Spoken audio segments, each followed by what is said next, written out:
Hey everybody, it's Braden. I haven't done a video blog in a while. Things are really great. I'm doing this video blog because I was just on the Facebook group that I'm a member of. I'm a choir director, where I see people posting questions all the time, and most of the time I just kind of let it go. But this particular question that I just saw someone ask is one that has been asked before, and it is one that I feel very passionately about. The person was asking, how should I organize my library? Seems pretty simple. I have seen lists that are organized by voicing, alphabetically, genre, holidays, festival pieces, patriotic, a combination. And all of these are really, really great, but they're the wrong way of doing it. And I'm just gonna say that to you. If there's anyone out there who has recently organized their entire library and we've done it alphabetically, you did it wrong. I'm here to tell you why, and hopefully it's not too late for you to fix it. You don't have to move a single piece of music. It's very simple.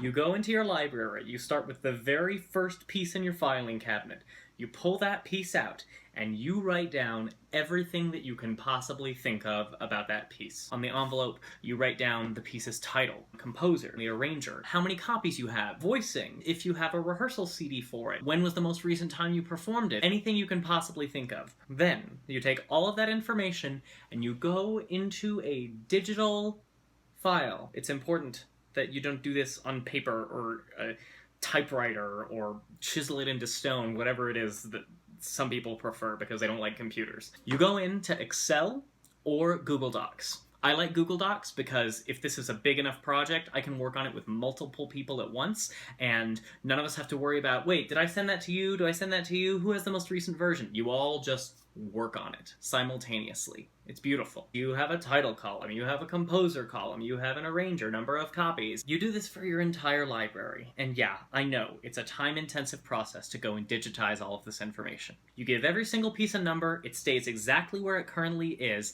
and then anytime you have to find a piece, you can look up by composer. I want to do another piece by Bach. You have a list of all of the Bach pieces. Or you can sort the list. You're like, I need to look at the men's pieces that I have. So you can sort it by TB, TTBB, find all of those pieces that you have in your library. Pull up the numbers for each of them and browse through.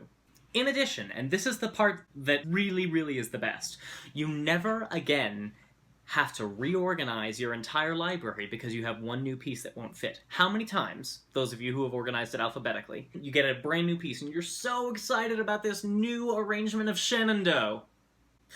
I say that, I have one that I've written, but whatever. You're so excited and you go and you open up the drawer where all of the S pieces are and it doesn't fit.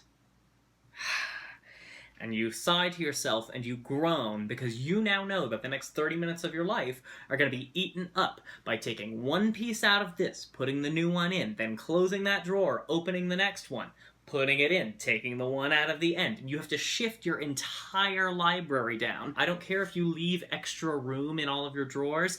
Eventually, you're going to run out of room. Sometimes you need to look at all of your women's choir pieces. And if they're organized alphabetically, you have no way of finding them. Sometimes you need to see all of your patriotic pieces, right? So you don't care what voicing it is. You just need to see what you have that's about America. Oh, gosh. Okay, here are my women's choir pieces. I'm going to look through all my women's choir, see what I have.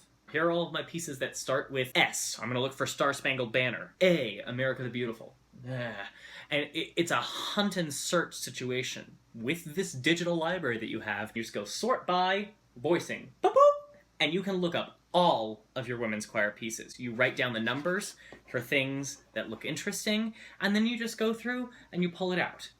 The secret, also, label each of your filing cabinets with the number, 1 through 23. So you don't have to go through and go, what numbers are in here? Just do it like the library does. For bonus points, on the spine, write down the number. So if this says 227 on it, you're like, nope, I'm looking for 230. You just keep on scanning. I promise you, okay?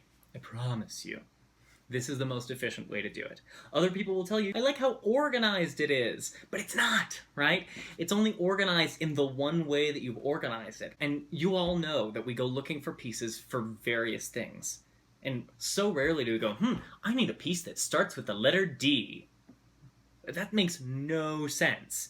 Instead, I need something that we already have 30 copies of, winter-themed, but not religious. You can do that. I know that this is a time-intensive process, but You do it over the course of a school year. And when you have 5 minutes to spare, you just work on this for a little bit. Very soon, you have a library that's digital, that's flexible. When you get a new piece, you just go to the end of your filing cabinet. You say, okay, the last number was 245, so this piece is going to be 246. You write down all the information, tippity-typity, into the spreadsheet, and then drop it in the drawer. You are good to go. It seems like maybe more work on the front end, but it's not. You don't have to go through opening up every single drawer, pulling out all of your pieces, moving them over here. Oh, shoot, I forgot about that one. I have to shift my entire library over. It's inefficient. So, listen, you live your life how you want to do. If it were me, I would want my library to be flexible, searchable, easy to add new things to. That's what I would do. And the reason that I care about it so much is because as choir directors, we know that we wear so many hats. We are teachers, musicians, scholars, mentors, disciplinarians, mediators, inspirational figures, so many things. And the last thing we want is busy work. How many of you have sat in a professional development and gone, this is a waste of my time, I could be doing so many things. When you're searching through your library, be more efficient. Do the thing that's more work on the front end so that you can spend more time focusing on the things that matter. I promise you, you won't regret it.